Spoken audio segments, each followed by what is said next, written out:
My phone buzzed at exactly 3 a.m., and I knew, before I even unlocked the screen, that something in my life had shifted. Bank notification. I sat up in bed so fast the room tilted. The glow of the phone made the ceiling look like it was underwater, and my pulse sounded louder than the heater kicking on. $8,500 withdrawn. Not pending, not a mistake. Gone. For a second I couldn't breathe, like my lungs forgot the rhythm.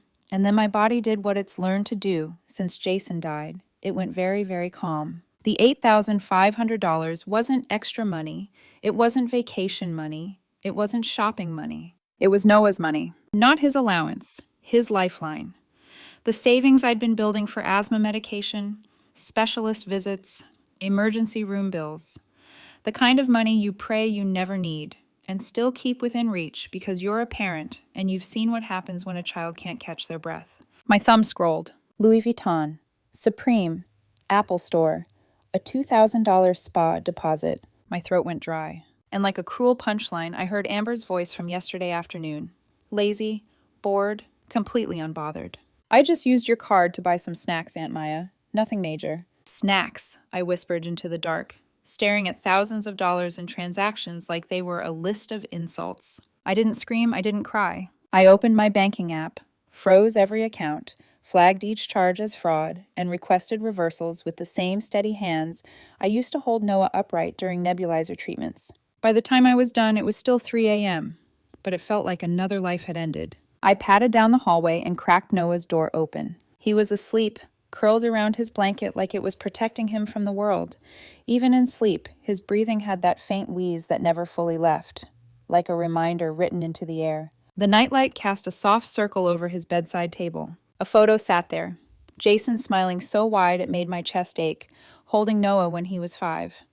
My husband's eyes had that warm, unshakable certainty, like he could fix anything just by being there. 2 years since cancer took him. 2 years of me promising, out loud and in silence, that I would protect our son no matter what. I checked Noah's backup inhaler where I always kept it, within reach, non-negotiable, and only when I saw it did my shoulders loosen. Then I went back to my office and opened a drawer I hadn't opened in months. At the back sat an old key on a faded keychain. I turned it in my palm and memory rose like smoke. That key had belonged to my first apartment.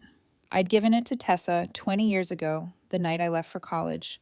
The night she was 16, trembling in our kitchen after I'd dragged our drunk father home from a bar. She'd looked up at me with swollen eyes and asked, "Are you leaving me too?" And I'd sworn the kind of promise you only swear when you're young and you don't understand how heavy love can get. "I'll always protect you, Tess. I'll never abandon you." I stared at the key now, older, tired, and finally understanding the truth. Sometimes the promise that saves someone becomes the chain that drowns you. And tonight, this morning, my son's safety was on the line. To understand how I ended up here, you have to go back 6 months. Noah was in his room, folding clothes with me while I moved his things downstairs to my temporary office on the first floor. I'd told myself it was just for a little while, like saying it's softer would make it safer. Noah's voice was small. "How long will they be here, Mom?" I knelt to his height and forced a confident smile I didn't feel. 2 weeks, I said.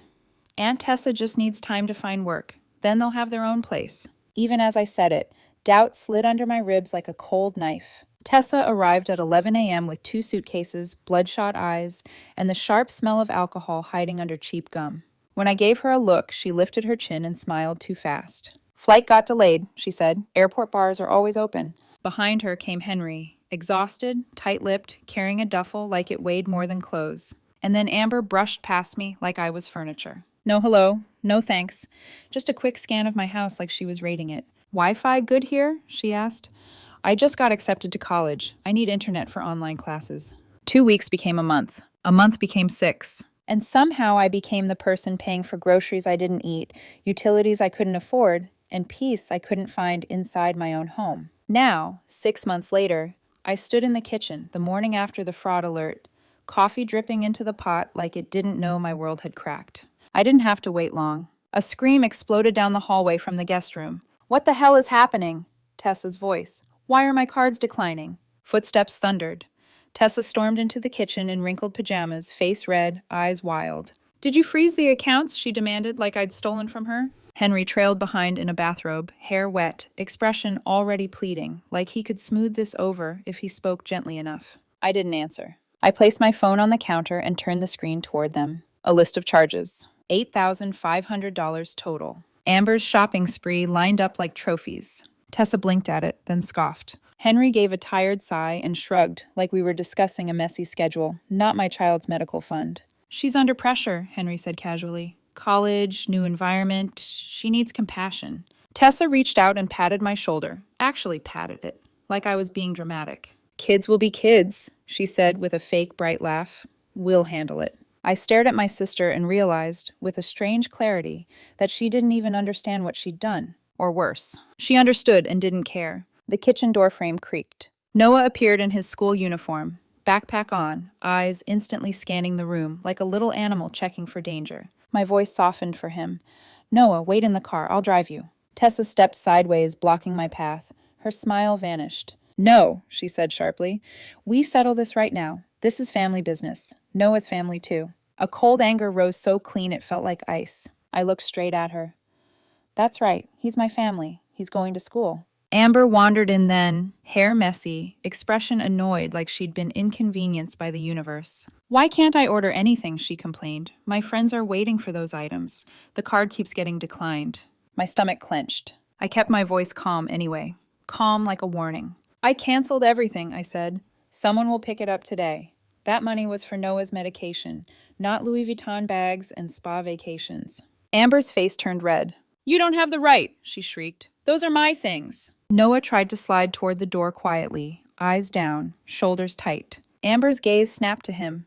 Pure spite, quick and sharp. She grabbed the ceramic mug on the table, Noah's favorite rocket-shaped mug, and she threw it against the wall like she wanted the sound to hurt. It shattered. The crack echoed through the kitchen, and Noah flinched so hard I saw it in his bones. Then his breathing changed. A thin, panicked wheeze. Faster. Tighter. Noah's hand went to his chest. My heart dropped. Baby. I rushed to him, digging into his jacket pocket where his inhaler always was. Nothing. I searched again, fingers frantic, mind screaming. Noah, where is it? His eyes were wide and glossy.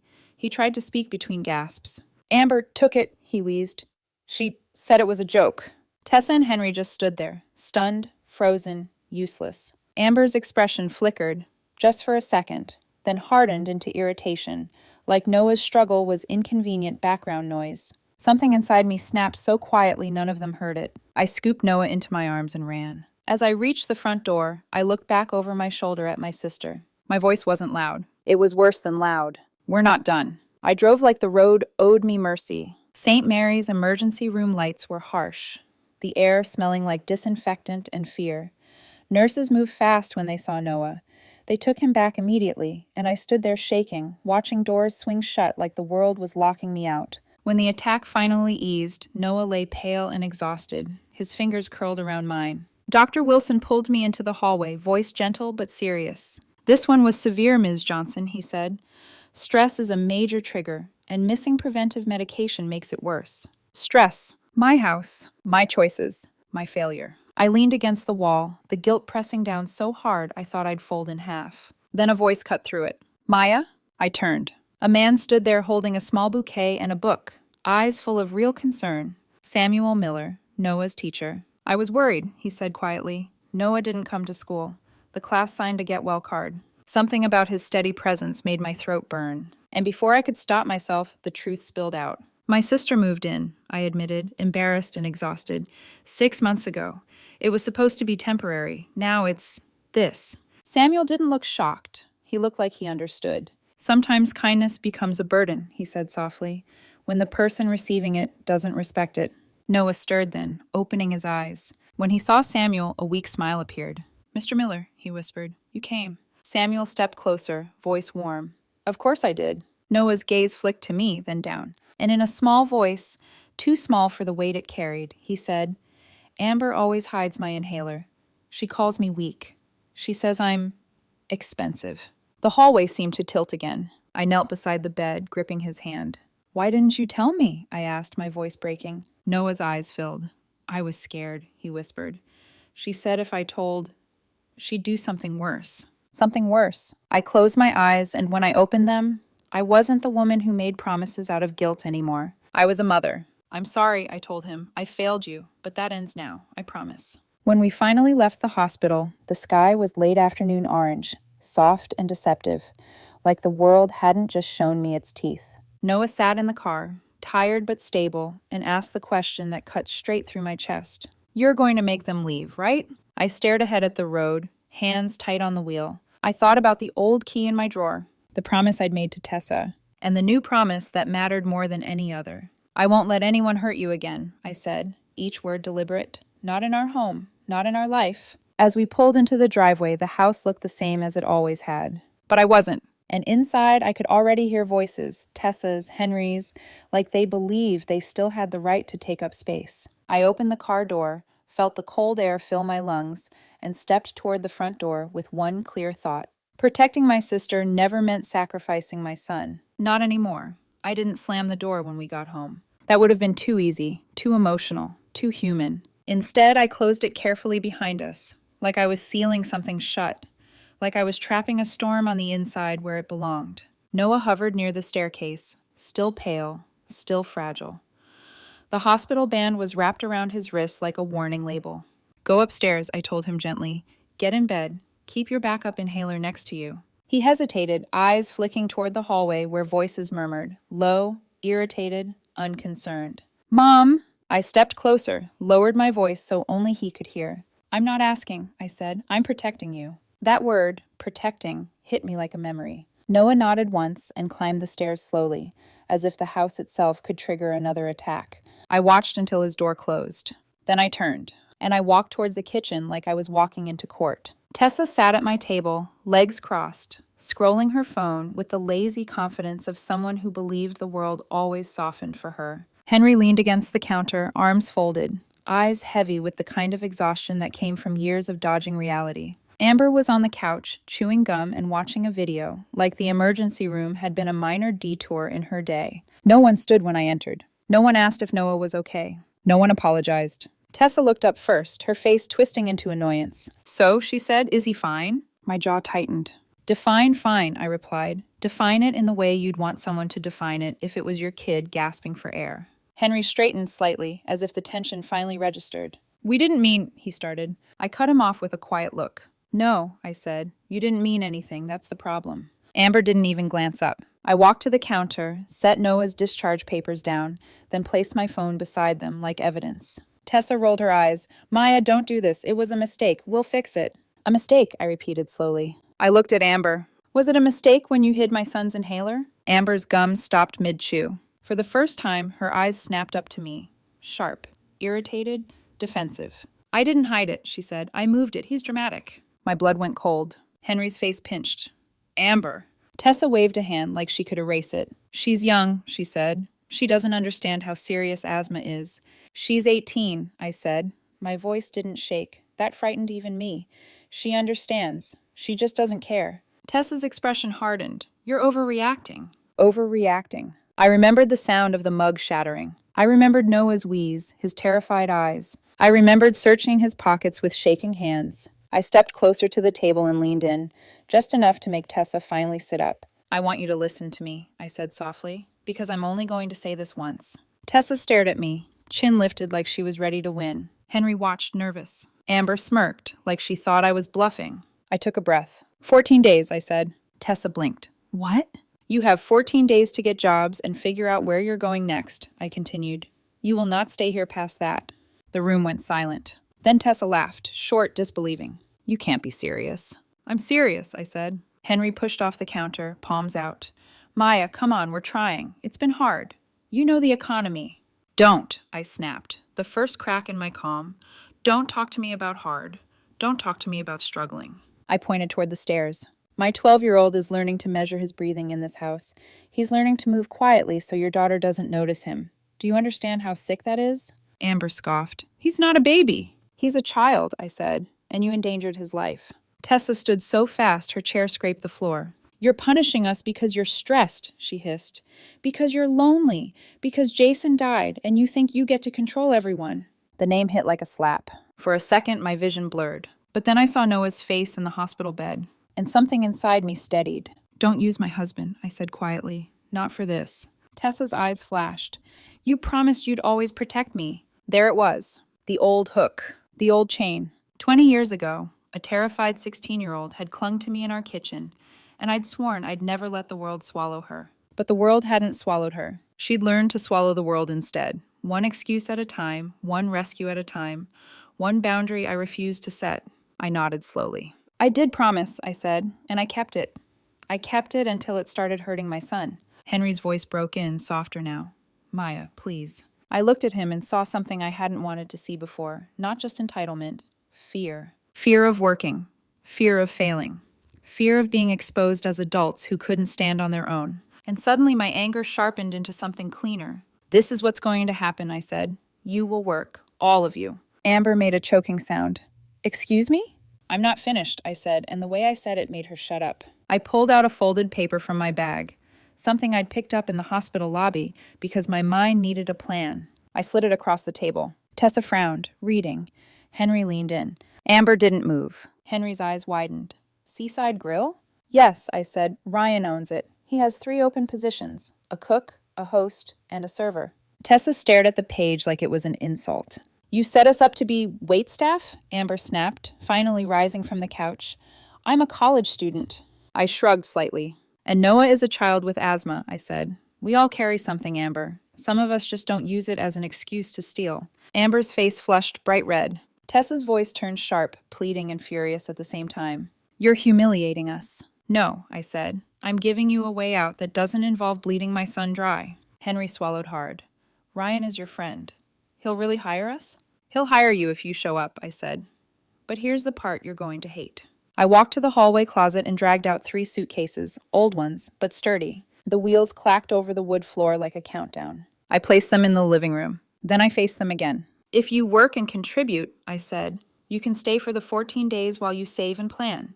If you refuse, you can start packing tonight. Amber's mouth fell open.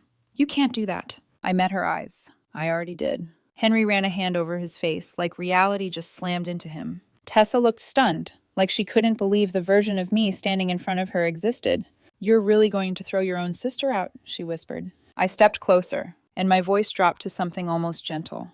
I'm not throwing you out, I said. I'm taking my home back. There's a difference. For a moment, Tessa's expression wavered. Pain, shame, something raw. Then she masked it fast. Henry's shoulders slumped. Fine, he muttered. We'll do it. We'll work. Amber snapped. I'm not working there. Tessa rounded on her. Amber! Amber folded her arms. This is ridiculous. And I saw it then. Amber wasn't just spoiled. She was trained. Trained to believe consequences were something other people handled. I picked up my phone again, tapped the screen, and showed them the fraud report confirmation. The bank is reversing charges, I said. But if anything can't be reversed, if you try to fight it, if you make this harder... I paused, letting the silence do the work. Then I'll call the police. Henry went still. Tessa's eyes widened. You wouldn't. I held her gaze. I watched my son struggle to breathe because of your daughter, I said.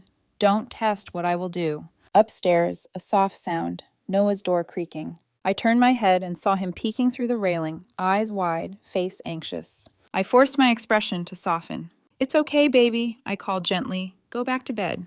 Noah hesitated. Then, slowly, he nodded. But before he disappeared, I saw something I hadn't seen on his face in months. Relief, like he'd been holding his breath in this house longer than his lungs could stand. When his door closed again, I looked back at the 3 people in my living room. This house used to be peaceful, I said. It will be again. Whether you're in it or not is your choice. Tessa's voice trembled now, and for a second she sounded like the girl from 20 years ago. Maya, I don't know how to do this. I didn't flinch. You learn, I said, like the rest of us. That night, after I checked on Noah twice and made sure his inhaler was exactly where it belonged, my phone buzzed. A text from Ryan. Heard you might be sending people my way. I can help, but I'm not running a charity. They work or they're out. I stared at the message. A week ago, I might have panicked. Might have tried to soften it. Tonight, I just typed back. Good, that's the point. I set my phone down, walked to Noah's room, and watched him sleep. And as I stood there in the dim light, I realized something terrifying and freeing. Setting boundaries didn't make me cruel. It made me safe. And tomorrow, I would see if Tessa's family could survive without the cushion of my guilt. Because the next time Noah couldn't breathe, I refused to let it be because of me. The first morning they had to report to Seaside Grill, the house felt different. Not peaceful. Tense. Like everyone understood something had shifted and no one knew how to stand without leaning on me. Tessa was dressed before 8 a.m., which in itself felt like a minor miracle. She stood in the kitchen, staring into her coffee like it might explain how she'd ended up here. Henry adjusted the collar of a borrowed button-down shirt, fingers clumsy, pride visibly bruised. Amber came downstairs last. Late. Headphones in, expression sour. "I'm not wearing that apron," she muttered. "It's embarrassing." I didn't look up from packing Noah's lunch. "What's embarrassing," I said evenly, "is stealing from a child." Amber's jaw tightened, but she said nothing. Noah sat quietly at the table, watching everything with those observant eyes that saw too much for a 12-year-old. His inhaler sat next to his cereal bowl now. Not hidden, not out of reach. Visible. That was deliberate. Before they left, Tessa hesitated near the door. "Maya," she said softly, "we'll fix this." I met her eyes. "I hope you do," I replied. Ryan texted me that afternoon. They showed up. That's a start. I didn't know whether to feel relief or dread. That evening, I drove Noah to his asthma follow-up appointment. Samuel met us outside the clinic with a small wave, hands in his coat pockets. He'd insisted on coming, not as a replacement for Jason, not as anything dramatic, just as support. "How's he doing?" Samuel asked gently as Noah ran ahead toward the entrance. "Stable," I said, "but I'm not taking chances anymore." Samuel studied my face for a second. "You look different," he said. "Different how?" "Certain." The word lingered between us. I wasn't sure if certainty felt strong or lonely. Back home that night, the house was quiet. Too quiet. No yelling. No sarcastic comments. No slammed doors. Just the faint hum of the refrigerator and Noah practicing scales on the piano in the living room. The sound felt like oxygen. Then my phone buzzed. "Ryan." I stepped into the hallway before answering. "Hey." There was a pause on the other end. "I caught Tessa drinking in the alley during her break," Ryan said, voice low. My eyes closed. "Was she drunk?" "Not yet," he replied, "but close." A wave of disappointment washed over me. Not shock, not rage, just tired sadness. "I talked to her," Ryan continued. "She cried, said she's scared." I leaned against the wall. "She's always scared," I murmured.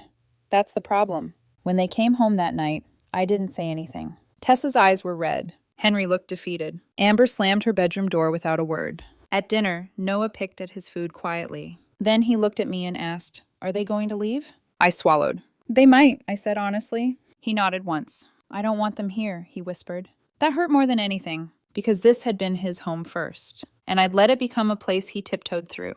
2 days later, I came home from a client meeting and knew something was wrong before I even stepped inside. The driveway was empty. No Henry's car. No Tessa's borrowed sedan. I opened the front door slowly. Silence. Heavy. Total. "Noah," I called. "Upstairs," he answered. I walked through the house. The living room looked stripped. Not vandalized. Not chaotic. Just emptied of presence. I climbed the stairs and opened the guest room door. Closet doors hung open. Drawers pulled out. Most of their things were gone. No note.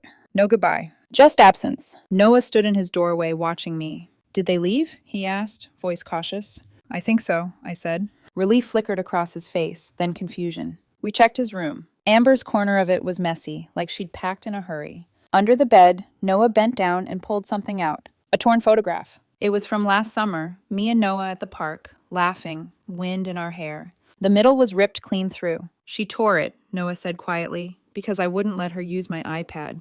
I took the photo, my fingers trembling. "She said I didn't deserve a mom like you," he added. For a second, I couldn't speak. Then something colder than anger crept into my spine. I walked to my bedroom, opened the wooden jewelry box on my dresser. Empty. The platinum wedding ring Jason had slipped on my finger 15 years ago.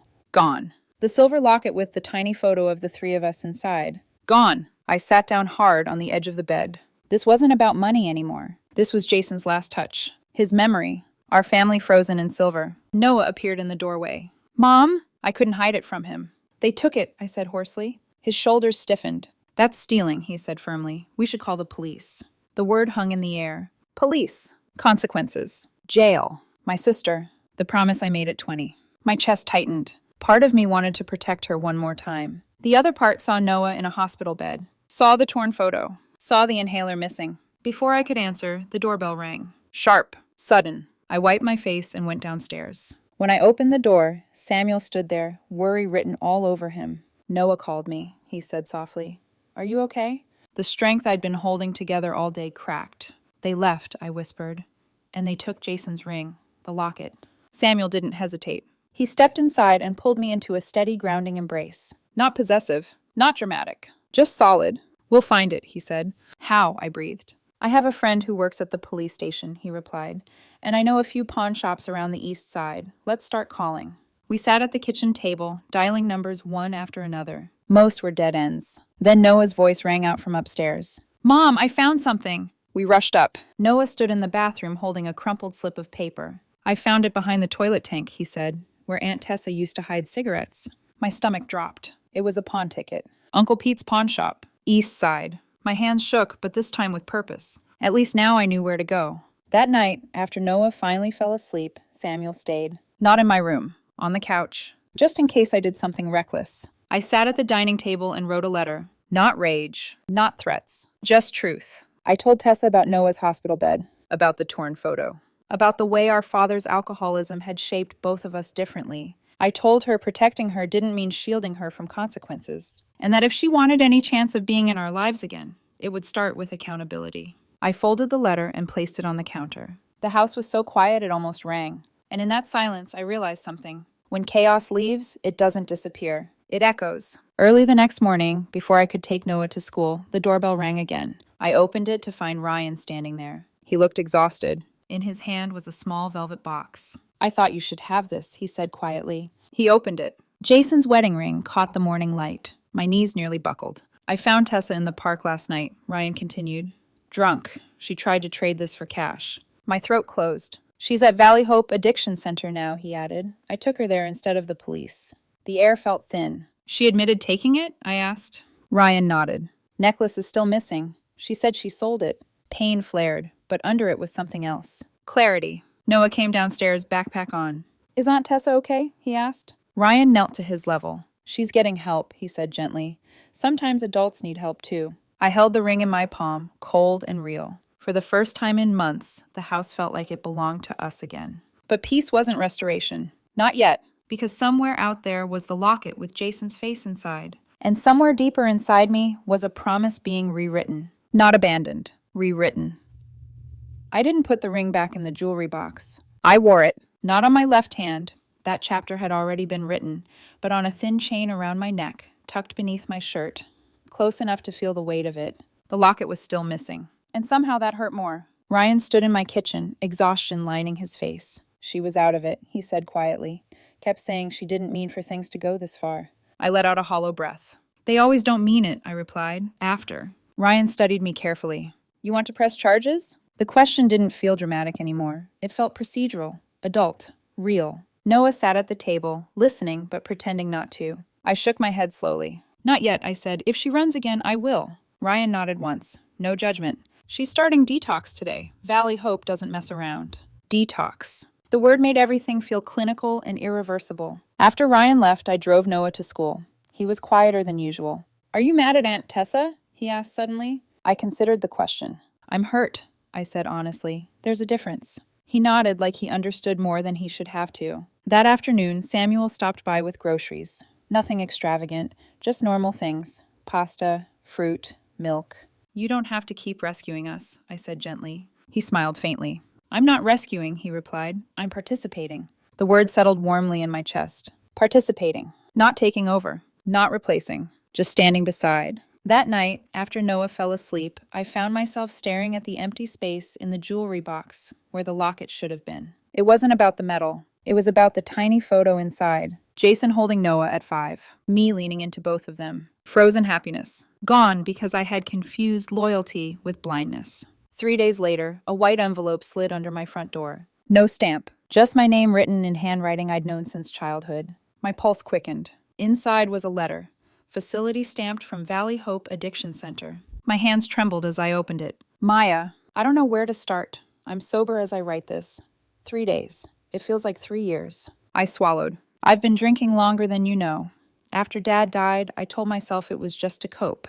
But it became who I was. Every time I felt like I couldn't measure up to you, your stability, your strength, I drank. It was easier to numb it than admit I was jealous. Jealous. The word hit harder than I expected. I took Jason's things because I wasn't thinking, because I was desperate, because alcohol makes you believe tomorrow doesn't matter. My vision blurred. You always protected me. I used that. I leaned on it. I hid behind it. I never learned to stand.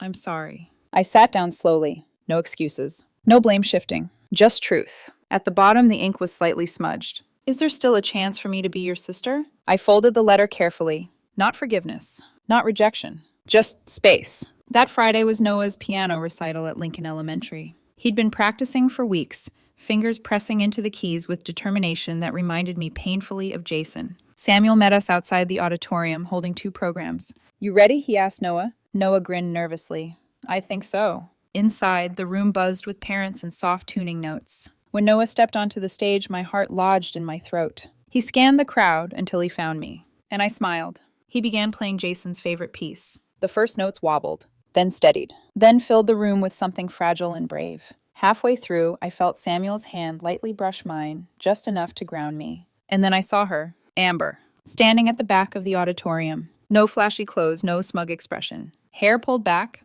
plain sweater. Watching. I stiffened instinctively. Samuel noticed my tension but didn't speak. Noah finished to loud applause. He bowed, cheeks flushed with pride. Afterward, as we congratulated him, Amber approached slowly. She looked smaller somehow. Hey, she said to Noah, voice quiet. You played really well. Noah blinked, surprised. Thanks, he replied cautiously. Amber pulled something from her bag, a simple sketchbook. I got this, she said awkwardly.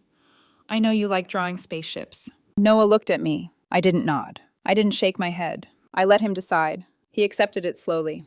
Thanks, he said again. Amber swallowed and looked at me. I'm volunteering at the Children's Hospital, she said. Music therapy program. I'm trying to be different. Trying, not declaring. Trying. I'm sorry, she added quietly. I studied her face. Regret was there, but so was uncertainty. I hope you mean that, I said calmly, because this isn't about me. She nodded. I know. She left without another word. No drama. No manipulation. Just departure. That night, after Noah went to bed, my phone rang at 1:17 a.m. Unknown number. I almost ignored it. But something told me not to. Maya? Tessa's voice came through, clearer than I'd heard it in years. I get one call tonight, she said softly. I chose you. I closed my eyes. How are you? I asked. It's hell, she admitted. And it's honest. She told me about group sessions. About admitting she'd built her identity around being the struggling one, so she never had to risk failing at trying. I resented you, she confessed. You made it look easy. It wasn't easy, I replied quietly. I just didn't have the option to fall apart. Silence lingered. How's Noah? She asked. He played piano tonight, I said. Beautifully. She inhaled sharply. I'm glad, she whispered. Then the question came. Is there still a chance? I didn't rush my answer. Yes, I said finally, but not the old way. What does that mean? It means if you want to be my sister, I said steadily, you show up sober. You respect my home. You never ever make my son feel unsafe again. And if you break that boundary, there won't be another conversation. She didn't argue. Okay, she said. The line clicked dead. I stared at the phone long after. Forgiveness wasn't softness anymore. It was structure. And for the first time in my life, I wasn't offering rescue. I was offering terms. 2 months after the night my phone lit up at 3 a.m., Ryan closed Seaside Grill on a Sunday and set one long table in the center of the restaurant. Candles. Simple flowers. No customers. Just us. Noah stood beside me, fidgeting with the cuff of his shirt. Samuel adjusted his jacket, offering me a small, steady look that said, You're not alone in this. The door opened. Tessa walked in first, 30 days sober. Her hair was brushed back neatly. No glassy eyes. No defensive smile. Just nerves. Henry followed, looking thinner, quieter, but grounded. Amber came last. No flashy brands. No attitude radiating off her. Just a hesitant young woman who suddenly looked her age. For a second, no one spoke. Ryan broke the tension with a clap on Henry's shoulder. Food's hot, he said simply. We sat. The air was fragile. Not hostile. Not warm. Fragile. Tessa kept glancing at me like she wasn't sure if she was allowed to breathe too loudly. Finally, she cleared her throat. I've been sober 30 days, she said. It's the longest I've gone in years. I nodded once. That matters, I said. Henry spoke next. I'm working full-time at the grill, he said. It's not glamorous, but it's steady. Amber stared down at her hands. I'm still volunteering, she said quietly, at the hospital. Noah looked at her briefly, then back at his plate. No resentment on his face, but caution. That was new. Halfway through dinner, Tessa reached into her bag. My stomach tightened. She placed a small velvet box on the table. I found it, she said. My heart pounded as I opened it. The silver locket, slightly scratched, but intact. I flipped it open with trembling fingers. The tiny photo of Jason, Noah, and me stared back at me. Frozen joy returned. My vision blurred. Thank you, I whispered. Tessa's voice shook. I pawned it for cash, she admitted. When I sobered up enough to realize what I'd done, I tracked it down. It cost more to buy back. She slid an envelope toward me. Inside was a check. Not enough to cover everything, but enough to show intention. I didn't talk about the money. Instead, I looked directly at her. This doesn't erase what happened, I said calmly, but it shows effort. She nodded, tears gathering but not falling. I don't want you to rescue me anymore, she said. I want to learn to stand. That sentence, simple, direct, felt like the first honest one between us in years. Amber shifted in her seat. Then she turned to Noah. I was cruel, she said plainly. Not joking, not teasing, cruel. I'm sorry. Noah looked at me again. I didn't intervene. He swallowed. I don't want you touching my stuff anymore, he said firmly. Amber nodded immediately. I won't. And if you ever hide my inhaler again, he added, voice steady, I'll tell Mom, right away. Something in my chest expanded. He wasn't whispering anymore. Amber lowered her gaze. You should, she said. Ryan raised his glass slightly. To second chances, he said. Samuel added quietly, and strong boundaries. I met his eyes across the table. He wasn't inserting himself into my family. He was witnessing it. After dinner, as chairs scraped and candles flickered low, Tessa approached me privately. I used to think you were stronger because you never broke, she said softly. Now I see you were stronger because you knew when to stop bending. I let that settle. Strength isn't absorbing damage, I replied. It's knowing when to block it. She nodded. No dramatic hug, no sweeping reconciliation, just understanding. Outside, the night air was cool. Noah walked between me and Samuel toward the car, talking excitedly about a harder piano piece he wanted to learn next. Behind us, Tessa, Henry, and Amber walked to their own car. Separate. Not dependent. Not entangled. Just parallel. In the rearview mirror, I watched them drive away. Not out of my life, but out of my house. There's a difference. Months later, the house feels lighter. Noah hasn't had a severe asthma attack since. His inhaler sits openly on the kitchen counter some days, not because he's careless, but because he's not afraid anymore. Every evening, piano music drifts through the living room. Sometimes I close my eyes and imagine Jason hearing it. I think he'd be proud. Tessa continues rehab meetings. Henry works steadily. Amber is still awkward around us, but respectful. Growth isn't dramatic. It's repetitive. As for Samuel and me, we're careful, slow, intentional. He doesn't try to replace Jason. He doesn't try to rescue me. He stands beside me. And that's enough. Looking back, the $8,500 wasn't just money. It was the cost of clarity, the price of learning. That protecting someone doesn't mean sacrificing yourself or your child. It means choosing what and who gets access to your life. Family doesn't get unlimited permission to hurt you. Love without boundaries isn't love. It's erosion. And I'm not eroding anymore. I'm building, one clear line at a time.